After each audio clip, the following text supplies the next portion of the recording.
Sementara Istana memastikan tak akan ikut campur soal tahapan pemilu. Deputi 4 Kantor Staf Presiden, Yuri Ardiantoro, meyakini MK punya prosedur tersendiri untuk menyikapi beredarnya informasi putusan gugatan sistem pemilu proporsional terbuka.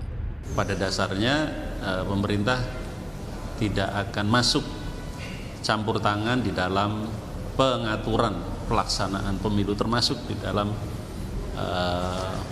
mengatur mengenai sistem pemilu. Mahkamah Konstitusi punya standar bagaimana mengatasi atau bagaimana menyikapi beredarnya informasi mengenai putusan yang belum diputuskan. Ya, apakah akan melakukan investigasi? Sistem pemilu proporsional tertutup dan terbuka pernah diterapkan di Indonesia. Dalam sistem pemilu proporsional tertutup, pemilih mencoblos partai politik tertentu tanpa tahu kandidat yang akan duduk di DPR. Parpol akan menentukan nama-nama yang akan menjadi anggota legislatif berdasarkan jumlah perolehan kursi.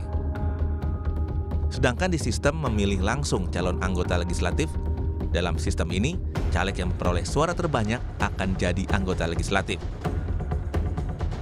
Mantan Wakil Menteri Hukum dan HAM Denny Indrayana mengaku mendapat informasi Mahkamah Konstitusi akan mengembalikan sistem pemilu menjadi sistem proporsional tertutup seperti pada masa Orde Baru. Bila itu benar terjadi, Denny menyebut akan mengganggu tahapan pemilu yang tengah berjalan. MK juga dinilai tidak perlu mencampuri permasalahan sistem penyelenggaraan pemilu yang merupakan kewenangan Presiden, DPR, dan DPD. Informasi yang saya dapat, MK akan mengembalikan sistem pemilihan umum menjadi proporsional tertutup sebagaimana dulu di zaman otoritarian Orde Baru. Ini persoalan serius.